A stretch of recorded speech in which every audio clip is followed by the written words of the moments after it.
Hello and welcome to Latif Saras commerce academy. कैसे हैं आप सब लोग? I hope you are doing great. This is Asif Rafiq with another important video on Indian national movement. Guys, आप सबको याद होगा पिछले लेक्चर में हमने इंडियन नेशनल आर्मी को अच्छे से डिस्कस किया था and at the end of the video मैंने आपको बोला था कि Indian National Army with the help of Japan launched a campaign which is known as Impal campaign to invade India and oust British rule from India। लेकिन चूँकि हमने देखा था इम्पाल कैंपेन फेल होता है, वहाँ पर एक बैटल होता है which is known as battle of Kohima जो 4 अप्रैल 1944 में होता है and British won the battle and Japan retreated which resulted in the end of world war second, जिसकी वजह से जो इंडियन नेशनल आर्मी वो कोलैप्स होती है। और वहाँ पर जितने भी इंडियन नेशनल आर्मी के मेंबर्स जिन्होंने जापान को हेल्प किया to fight against the British और अगेंस्ट द ब्रिटेन, उनको फिर ब्रिटिश इंडिया में लाता है as a prisoner of war और उनके खिलाफ मुकदमे चलाए जाते हैं, उनके खिलाफ ट्रायल्स चलाए जाते हैं ताकि उनको सज़ा दी जाए कि उन्होंने जापान को मदद क्यों किया। उसको हम INA ट्रायल कहते हैं और आज हम इसी टॉपिक को पहले डिस्कस करेंगे, दैट इज़ INA ट्रायल्स जो 1945 में हुआ। तो गाइस, पहला इम्पॉर्टेंट फैक्ट जो आपको याद रखना है कि लोकेशन क्या है जहाँ पर इन INA को लाके उन पे मुकदमा चलाना शुरू किया गया, that is Red Fort at Delhi in November 1945। और कौन कौन पर्सन्स थे जिनके ऊपर ये मुकदमे स्टार्ट किए गए, उनमें पहला प्रेम कुमार सिग्गाल, शाहनवाज खान, गुरबेज सिंह दहलून। गाइस, आप यहाँ देख सकते हो Prem Kumar Sehgal was Hindu, Shahnawaz Khan was a Muslim, Gurbaksh Singh Dhillon was a Sikh. तो you could feel the sense of unity among Hindu, Muslim and Sikhs at this critical juncture. तो इन ही पर्सन्स के खिलाफ ट्रायल्स स्टार्ट किए गए बाय द ब्रिटिश। और जो कांग्रेस हैं, चूँकि ब्रिटिश के सामने तो ये मुजरिम थे, देवर कन्विक्ट्स बिफोर द ब्रिटिश, लेकिन कांग्रेस के सामने ये इंडियंस थे। तो कांग्रेस का रिस्पॉन्स ये रहा कि दे सपोर्टेड INA प्रिजनर्स, उन्होंने उनको बचाने के लिए कुछ स्टेप्स उठाए। सितंबर 1945 एट बॉम्बे में INA के इन ट्रायल्स को रोकने के लिए कांग्रेस ने सपोर्ट किया, जिसमें क्वेश्चन पूछा जाता है कि किस किस ने डिफेंड किया इन INA ट्रायल्स को, जिसमें आपको याद रखना है भोला भाई देसाई थे, तेज बहादुर सैपरू थे, कैलाश नाथ कटजू थे, जवाहरलाल नेहरू थे and most important Asaf Ali थे।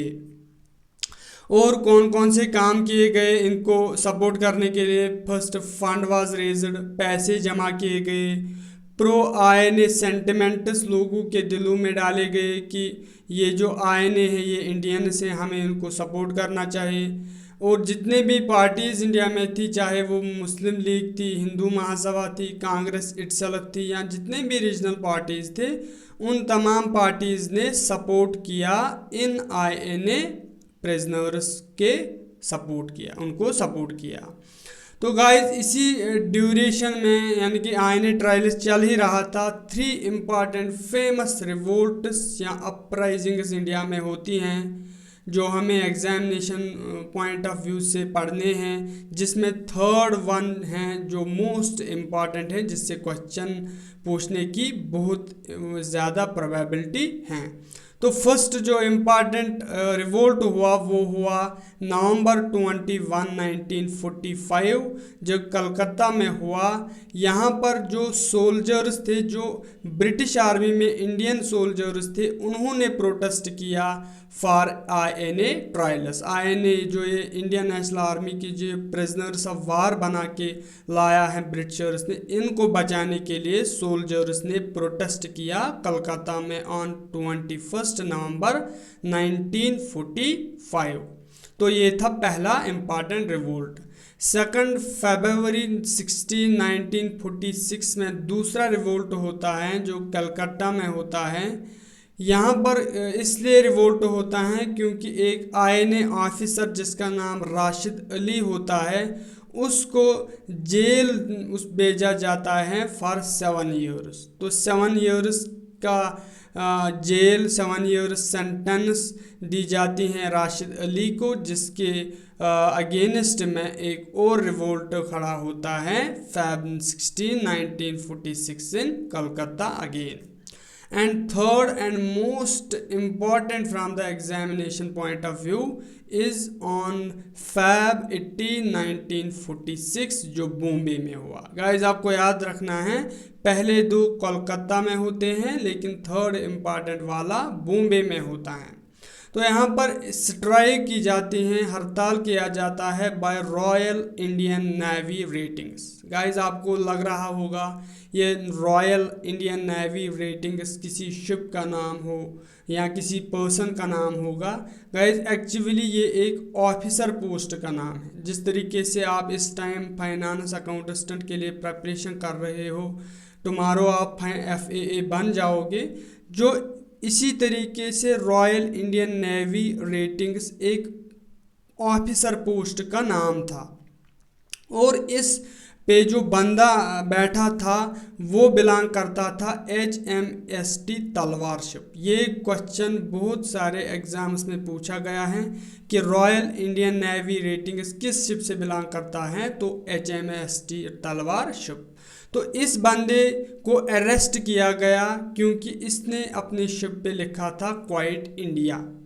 क्वाइट इंडिया इसने लिखा था, जिसकी वजह से इस पर्सन को अरेस्ट किया गया जो किस पोस्ट पे था, रॉयल इंडियन नेवी रेटिंग्स इस पोस्ट पे वो था। तो इसको अरेस्ट करने के बाद हर कहीं पे स्ट्राइक हुए और उसके बाद जब इसको अरेस्ट किया गया हर किसी ने स्ट्राइक की और इसके अगले ही दिन एक और मुटनी, एक और रिवोल्ट होता है Feb 1946 जो किया जाता है by HMS Hindustan ship at Karachi. तो ये दो शिप्स आपको याद रखने हैं with respect to these revolts जो 1946 में होते हैं। और जो ये रिवोल्ट्स हैं मैं आपको बताते चलो, जो इंडियन नेशनल कांग्रेस हैं, Indian national Congress did not support these 3 uprisings, जिसमें एक इम्पॉर्टेंट फैक्ट पूछा जाता है कि वल्लभ भाई Patel and Jinnah jointly persuaded these ratings to surrender on Feb 23, 1946। जिन्ना और वल्लभ भाई पटेल ने इन रेटिंग्स को कहा कि आप जो ये रिवोल्ट अपराइजिंग्स आपने जो स्टार्ट की आप इसको छोड़ दीजिए, आप गिव अप कीजिए ऑन Feb 23, 1946। तो गाइज ये थे कुछ important factors regarding INA trials और कुछ इम्पॉर्टेंट रिवोल्ट्स। उसके बाद अब हम डिस्कस करेंगे गवर्नमेंट रेस्पॉन्स क्या रहा।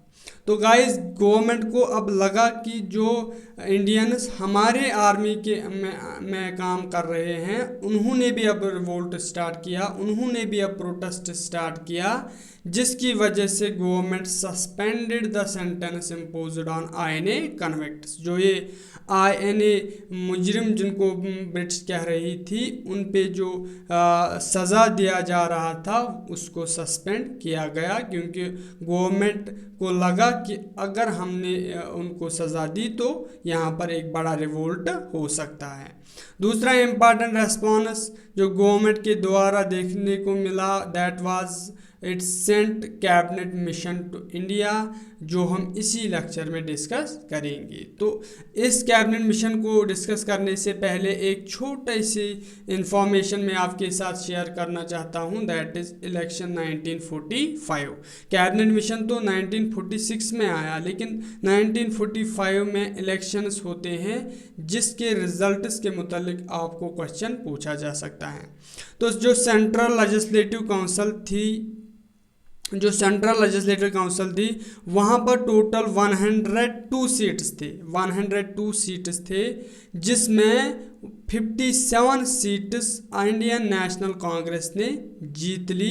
इंडियन नेशनल कांग्रेस ने majority of the seats Central Legislative Council में जीती। तो आपको पूछा जा सकता है out of 102 seats in Central Legislative Council how many seats were won by Indian national Congress in 1945। तो आपको आंसर करना है 57।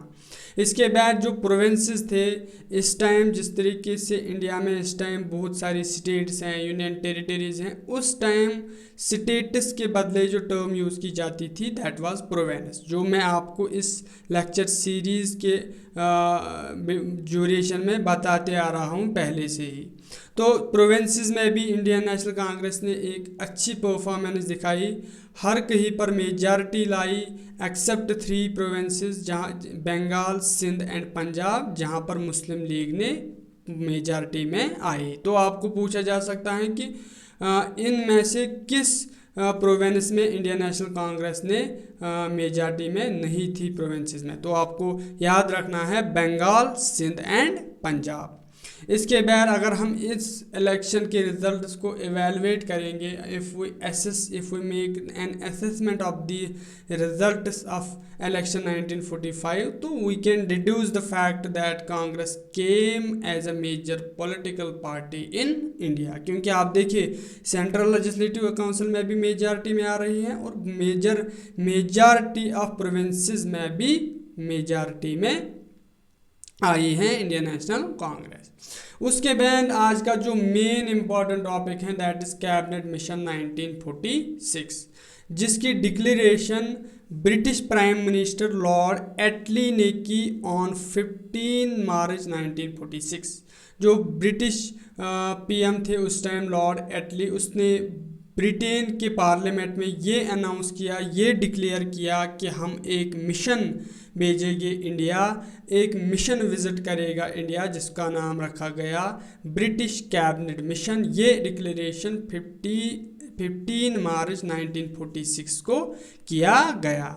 और मकसद क्या था इस जो ये कैबिनेट मिशन इंडिया में भेजने का डिक्लेरेशन की पीएम ने, उसका मकसद था to solve the constitutional deadlock. जो इंडिया में डिसएग्रीमेंट्स थे, कोई सेटलमेंट नहीं हो रहा था between the Muslim League, between the Indian national Congress, between the British government, तो इसको सॉल्व करने के लिए और रिकमेंडेशंस रिगार्डिंग कॉन्स्टिट्यूशनल रिफॉर्म्स को देने के लिए यहाँ पर मिशन भेजा गया।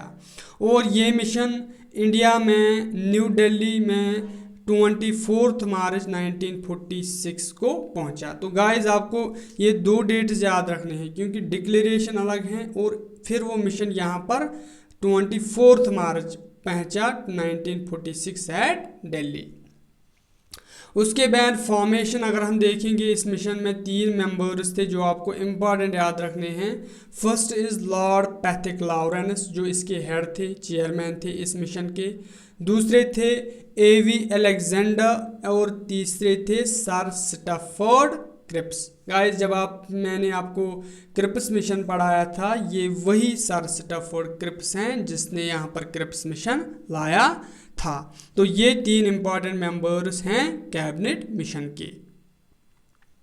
इसके बाद प्रपोजल्स क्या रखे गए कैबिनेट मिशन के द्वारा। गाइस मैं खुद स्टूडेंट हूँ, I am my self watching videos, reading books, reading journal knowledges. जो एक पॉइंट खाली कैबिनेट मिशन से एसोसिएट किया जाता है वो है कि इस कैबिनेट मिशन ने यहाँ पर कॉन्स्टिट्यूएंट असेंबली बनाने की रिकमेंडेशन की। लेकिन गाइस खाली इतना इसने नहीं कहा, बहुत सारे पॉइंट्स इसने रखे, बहुत सारे प्रपोजल्स इसने रखे जो मैं आपके साथ डिस्कस करूँगा हॉलिस्टिकली। गाइस मैं खुद पढ़ रहा हूँ and my approach has always been very holistic.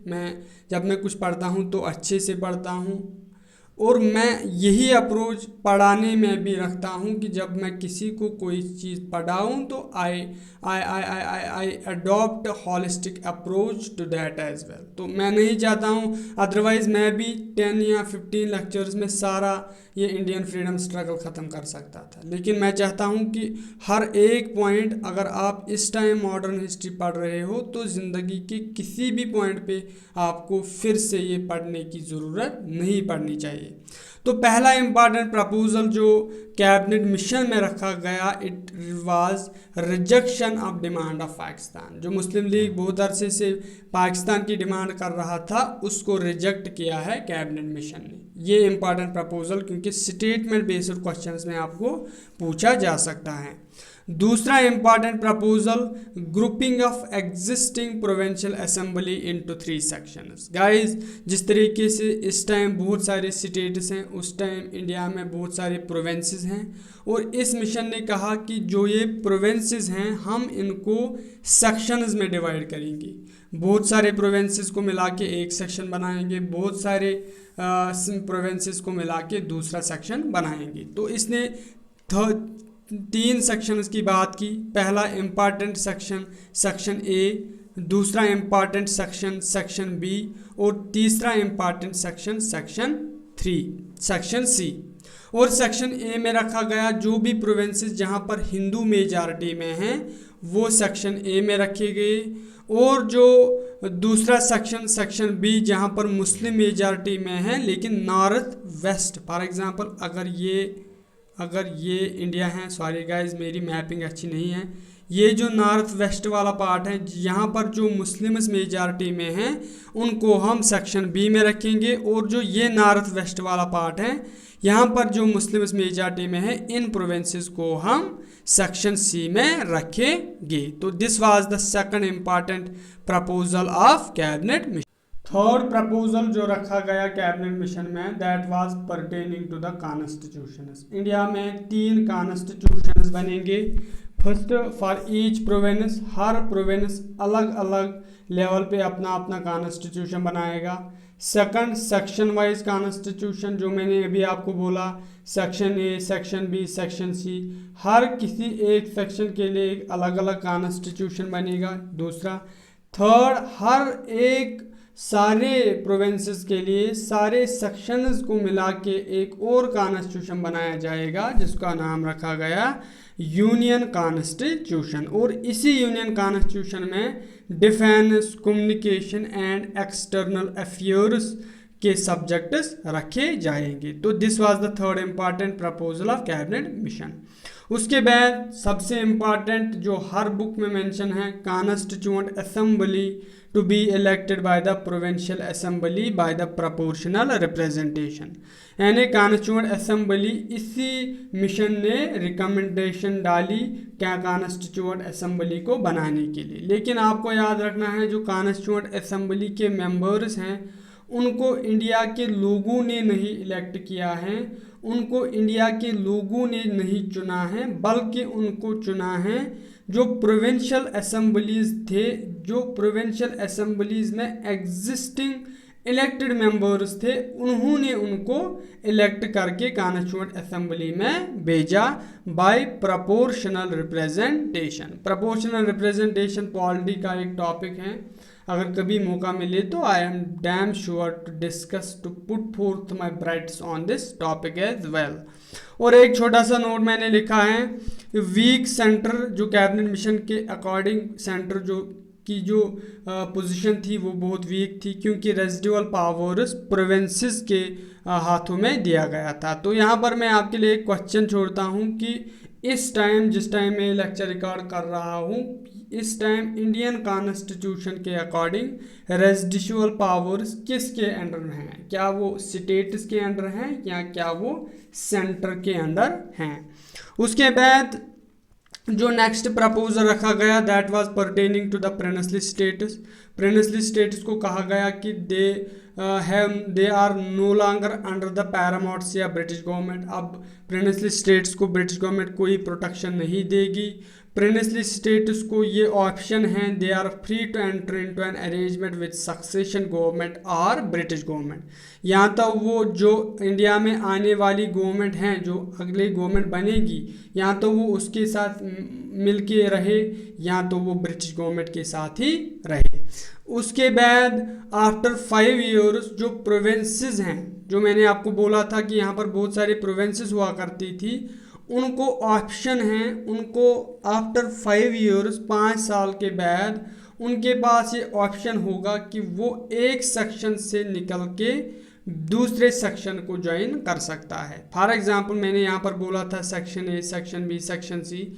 For example अगर कोई प्रोविंस है, फॉर एग्जांपल एक प्रोविंस में सिंध लूँगा, ये इस टाइम ए सेक्शन में है, और आफ्टर 5 ईयर्स ऑफ टाइम इस सिंध को ये ऑप्शन होगा कि ये इस ए सेक्शन से निकल के सेक्शन बी या सेक्शन सी में जा सकती हैं। ये आफ्टर 5 ईयर्स इसके पास चॉइस होगी, ये भी कैबिनेट मिशन ने कहा था। उसके बाद आफ्टर 10 ईयर्स प्रोविंस के पास एक और ऑप्शन होगा to call for reconsideration of section और यूनियन कॉन्स्टिट्यूशन। जो मैंने आपको यहाँ पर बोला है कि 3 टाइप्स ऑफ कॉन्स्टिट्यूशन बनेंगे, section wise, union constitution, province constitution. तो 10 ईयर्स के बाद जो प्रोविंस है वो ये डिमांड कर सकती हैं कि आप नए से सेक्शन कॉन्स्टिट्यूशन या यूनियन कॉन्स्टिट्यूशन बनाइए। ये पावर आफ्टर 10 ईयर्स प्रोविंसेस के पास रहेगा। उसके बाद लास्ट इंपॉर्टेंट प्रपोजल, इंटीरियम गवर्नमेंट यहाँ पर बनेगी फ्रॉम द कॉन्स्टिट्यूएंट असेंबली। जो ही हम कॉन्स्टिट्यूएंट असेंबली बनाएंगे वो उसी से हम इंटीरियम गवर्नमेंट बनाएंगे। इंटीरियम गवर्नमेंट का मतलब होता है एक आरजी गवर्नमेंट। ठीक है गाइज। उसके बाद अब हम डिस्कस करेंगे सबसे इम्पॉर्टेंट कॉन्स्टिट्यूएंट असेंबली। ऑल्दो ये पॉलिटी का टॉपिक है, लेकिन जो हिस्ट्री टच है इसका वो हम यहाँ पर डिस्कस करेंगे। तो इलेक्शन जो प्रोविंशियल असेंबली में होती हैं फॉर कॉन्स्टिट्यूएंट असेंबली, वो जुलाई 1946 में होती हैं, और इस कॉन्स्टिट्यूएंट असेंबली के जो टोटल सीट्स होती हैं वो 389 सीट्स होती हैं, जो पार्टली इलेक्ट किए जाते हैं और पार्टली नॉमिनेट किए जाते हैं। इन 389 सीट्स में 296 सीट्स ब्रिटिश इंडिया को रिप्रेजेंट करेंगी, जो जिनको इलेक्ट किया जाएगा प्रोविंशियल असेंबली के मेंबर्स के द्वारा, और 93 सीट्स प्रिंसली स्टेट्स को रिप्रेजेंट करेगी, जिनको नॉमिनेट करेंगे उन प्रिंसली स्टेट्स के प्रिंसेस या हेड्स। और जो उसके बाद इनके रिजल्ट्स अगस्त में आते हैं, ये मैंने नहीं लिखा है, आप लिखना। अगस्त में इस इलेक्शन का रिजल्ट निकलता है जिसमें 208 सीट्स कांग्रेस जीतती हैं, 73 सीट्स मुस्लिम लीग जीतती हैं, और बाकी 15 सीट्स इंडिपेंडेंट लीडर्स या इंडिपेंडेंट मेंबर्स जीतते हैं। तो गाइस यहाँ पर आप देख सकते हो कांग्रेस ने बहुत अच्छी परफॉर्मेंस दिखाई कॉन्स्टिट्यूएंट असेंबली के इलेक्शन में। उसके बाद एक छोटा सा टॉपिक, डायरेक्ट एक्शन कैंपेन 1946, जब कांग्रेस ने 208 सीट्स जीते कॉन्स्टिट्यूएंट असेंबली के इलेक्शन में, तो Muslim League got provoked by the success of Congress, वो इन्वेस्टिगेट हुई इस सक्सेस से, और उन्होंने एक डायरेक्ट एक्शन कैंपेन लॉन्च किया, जिसके लिए आपको डेट याद रखना है 16 अगस्त 1946, जिसकी वजह से इंडिया में कम्युनल राइट्स या कम्युनल वायलेंस हुआ। ठीक है गाइस, तो ये थे कुछ important facts about constituent assembly. आगे जाके हम इसकी वर्किंग के मुतालिक भी पढ़ेंगे, लेकिन इससे पहले इंटीरियम गवर्नमेंट बनाई गई। फिर उसके बाद 2 सितंबर 1946 में इंटीरियम गवर्नमेंट बनाई गई अंडर जवाहरलाल नेहरू, जिस इंटीरियम गवर्नमेंट को मुस्लिम लीग ने रिजेक्ट किया। मुस्लिम लीग ने कहा कि हम इस इंटीरियम गवर्नमेंट को ज्वाइन नहीं करेंगे, क्योंकि कैबिनेट मिशन में ने पहले ही हमारी डिमांड को रिजेक्ट किया, डिमांड फॉर पाकिस्तान, तो हम इसको रिजेक्ट करते हैं, हम इसको ज्वाइन नहीं करते। उसके बाद जो executive branch of इंटीरियम government, executive branch का मतलब होता है जितने भी डिसीजंस ये इंटीरियम गवर्नमेंट लेगी, इसके मेंबर जो भी डिसीजंस लेगी उन पे एग्जीक्यूशन का काम करने वाली जो विंग होते हैं उसको हम एग्जीक्यूटिव ब्रांच कहते हैं। और एग्जीक्यूटिव ब्रांच ऑफ इंटीरियम गवर्नमेंट को बनाया गया विसरॉय एग्जीक्यूटिव काउंसिल। जो विसरॉय की एग्जीक्यूटिव काउंसिल थी उसको बनाया गया एग्जीक्यूटिव ब्रांच ऑफ इंटीरियम गवर्नमेंट, जिसके प्रेसिडेंट, एग्जीक्यूटिव ब्रांच के प्रेसिडेंट रखे गए उस टाइम के विसरॉय लॉर्ड वेवल को, और वाइस प्रेसिडेंट बनाए गए जवाहरलाल नेहरू। ये दो इंपॉर्टेंट पॉइंट्स आपको याद रखने हैं। उसके बाद पोर्टफोलियोज को भी एलोकेट किए गए, यानी कि डिफरेंट पर्सन को डिफरेंट यहाँ से फील्ड दिया गया। जिस तरीके से आज भी आपको पता है डिफेंस मिनिस्टर अलग होता है, फाइनेंस मिनिस्टर निर्मला सीतारमण अलग हैं। इसी तरीके से इस जो इंटीरियम गवर्नमेंट के जो अलग अलग पोर्टफोलियोज हैं उनके इम्पॉर्टेंट नेम्स आपको याद रखने हैं। वल्लभ भाई पटेल को होम मिनिस्ट्री दी गई, बालदेव सिंह को डिफेंस दिया गया, सी राजगोपालाचारी को एजुकेशन दिया गया, जॉन मिथाई को इंडस्ट्री दी गई, राजेंद्र प्रसाद को फूड एंड एग्रीकल्चर दिया गया। तो यहाँ पर एक इम्पॉर्टेंट पॉइंट वल्लभ भाई पटेल मोस्ट इम्पॉर्टेंट है। और जो मुस्लिम लीग है जिसने कहा था कि हम कैबिनेट मिशन को रिजेक्ट करेंगे, हम इंटीरियम गवर्नमेंट को ज्वाइन नहीं करेंगे, आगे जाके मुस्लिम लीग भी इस इंटीरियम गवर्नमेंट को ज्वाइन करती हैं ऑन 26 अक्टूबर 1946। और सबसे इम्पॉर्टेंट पॉइंट, लियाकत अली खान को दिया जाता है फाइनेंस पोर्टफोलियो। तो गाइस ये थे कुछ इम्पॉर्टेंट चीज़ें आज इस इंटीरियम गवर्नमेंट के मुतालिक। इसके बाद अब हम वर्किंग ऑफ कॉन्स्टिट्यूएंट असेंबली पढ़ेंगे, जो अगेन मैं बता दें, चलो पॉलिटिकल टॉपिक है लेकिन मैंने कुछ इम्पॉर्टेंट फैक्टर्स आपके साथ डिस्कस करने की कोशिश की जो आपके स्क्रीन पे हैं। First important fact, first meeting जो कॉन्स्टिट्यूएंट असेंबली की हुई दिसंबर 9, 1946 में हुई। सेकंड, जो मुस्लिम लीग हैं, मुस्लिम लीग ने इस कॉन्स्टिट्यूएंट असेंबली को बायकॉट किया। उसने कहा था कि यहाँ पर दो कॉन्स्टिट्यूएंट असेंबली बननी चाहिए, एक इंडिया और एक पाकिस्तान के लिए। सो इसने नहीं अटेंड किया कॉन्स्टिट्यूएंट असेंबली। उसके बाद जब फर्स्ट मीटिंग हुई दिसंबर 9, 1946, इसमें ओनली 211 मेंबर्स ने ही शिरकत की, जिसमें डॉक्टर सचानंद सिन्हा को टेम्पोरेरी प्रेसिडेंट बनाया गया इस सेशन के, इस मीटिंग के, जो कि ओल्डेस्ट मेंबर थे। ये एक फ्रेंच प्रैक्टिस है। फ्रांस में क्या किया जाता है, अगर कोई मीटिंग होती है तो जो ओल्डेस्ट मेंबर होता है उसी को उसका हेड एंड चेयरमैन या प्रेसिडेंट बनाया जाता है। तो इसी को फ्रेंच प्रैक्टिस को फॉलो करते हुए इस मीटिंग में डॉक्टर सचानंद सिन्हा जो कि ओल्डेस्ट मेंबर है उसको टेम्पोरेरी प्रेसिडेंट बनाए गए। उसके बाद लेटर ऑन इसकी दूसरी मीटिंग होती है जिसमें डॉक्टर राजेंद्र प्रसाद को परमानेंट प्रेसिडेंट बनाए जाते हैं और 2 वाइस प्रेसिडेंट सिलेक्ट किए जाते हैं for the constituent assembly. Guys इस यहाँ से हम कंफ्यूज होते हैं कि क्या एक वाइस प्रेसिडेंट तो एक होता है, लेकिन इस कॉन्स्टिट्यूएंट असेंबली के 2 वाइस प्रेसिडेंट सिलेक्ट किए गए थे। एक थे H.C. मुखर्जी और दूसरे थे V.T. कृष्णामाचार्य। उसके बाद सिंबल या seal of constituent assembly elephant थे, ये आपको याद रखना है।